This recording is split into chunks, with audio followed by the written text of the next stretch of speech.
Hey, I'm Michael Lunsford here, Citizens for New Louisiana, and we're still getting questions about the congressional district maps. Qualifying is next week, so it only makes sense for us to come and talk about what's going on with these U.S. House seats in Louisiana.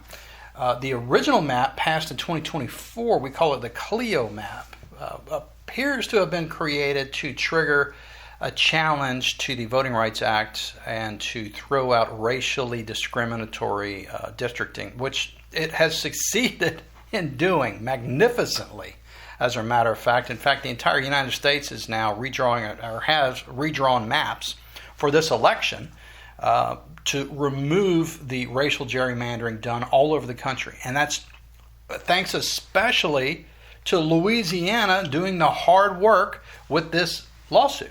So let's go look at the maps. There's still a lot of confusion around the numbers. And one of the things I want to bring up, specifically mention with you, is the new maps do not include the racial voting age population. And we're going to look specifically at black voting age population because that's what the lawsuit was all about. The new maps don't include that. In fact, the challenge to the maps by Paul Hurd, they presented their own map. And that map also does not include black voting age population, which is curious because that's what they got sued over. So I guess maybe they don't want to get sued again. So I talked to several folks in the process. They said, I didn't even want to know what it was. We didn't even look at it. We don't know. So as a result of that, I had to go pull the data manually from every precinct in the state of Louisiana and then redo these district maps to reflect the data that they didn't want you to see. Does that make sense? Let's go have a look. So here is the original 2024 map. And so let's go look at the data. Here is the Clio district. And this is all in the bill. Black voting age population is 54%. Now let's go look at Troy Carter's district. Black voting age population is 51%. And then the rest, so here's Mike Johnson's district. Black voting age population, only 20%. This is the old Letlow district, Julia Letlow, Luke Letlow, and a now open seat for various folks who are running for it, 27%. Congressman Higgins, black voting age population, 22%. And the Steve Scalise district, black voting age population, only 12%. And that's curious considering it's all around New Orleans, but apparently not in the city. And look, all these maps are zoomable. So you can zoom right in and see exactly where the boundaries are. And if you live somewhere near a boundary, you can see right where these things go. Really, really tight. So these are the maps we've created. I'll have links to all of this in the descriptions so you can get access and zoom in and do what you want to do on these. Let's look at the next map. This is the current map that was created in the 2026 session. To resolve the issue with the federal court saying we had to racially gerrymander. The Supreme Court said, no, you don't. And by the way, those maps that you created are now, they're illegal and invalid by the Supreme Court. So now we have to go back and redraw. So this is what was the new map that just got redrawn just earlier this year. Let's have a look.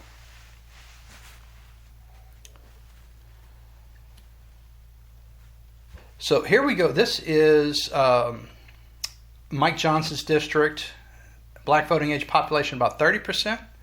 This is the Letlow district, about 33%. Here's the Higgins district, around 27% voting age population. We have Orleans, which still remains at 13%. Now, if you look at the two materially redrawn districts, this is District 6, which was the old Clio district, black voting age population, 24%. That's a far cry from what it was. Let's go back and remember what that number was. It was 54. So it's been a pretty significant change from 54 to 24. It's less than half. So that might be why Clio dropped out. And here is the new Troy Carter district, which the black voting age population is almost 60%.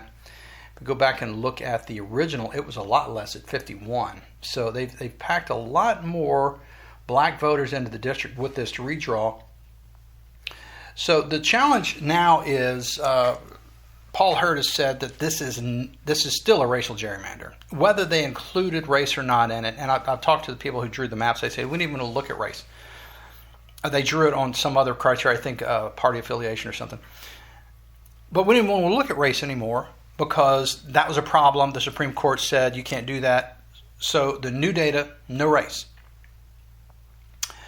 But still, 60% in the Troy Carter district, kind of, I could see where Paul Hurd would say, hey, we still think that's a racial gerrymander. So they're going to go this spring, I understand, is when it should be heard again because the challenge has been put in. Paul Hurd told me February, March. So let's go look at the Paul Hurd map and his version of what all of these districts could look like in a more even, kind of that Midwestern look. Very square and boxy. Here we go.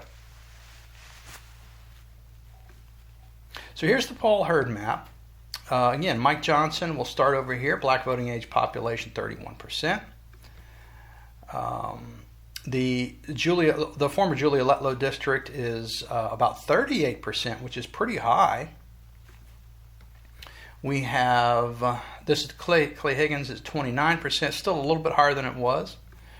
We have the Steve Scalise district, which is 40%, which is incredibly high considering where it is now at like 16%. This is the Troy Carter, this is the old Clio district. District 6, and the black voting age population is now 28%, according, this is the Hurd map, not official. And this would be the extra district, which I'm not entirely sure which one this would be attributed to. Maybe this is Troy Carter, I guess, would be this district. Black voting age population, only 19%. So there you have it. These are the different maps that are available. Go check them out. Go zoom in, see what you think. You're going to see the Paul Hurd map come up again next year in late winter, early spring.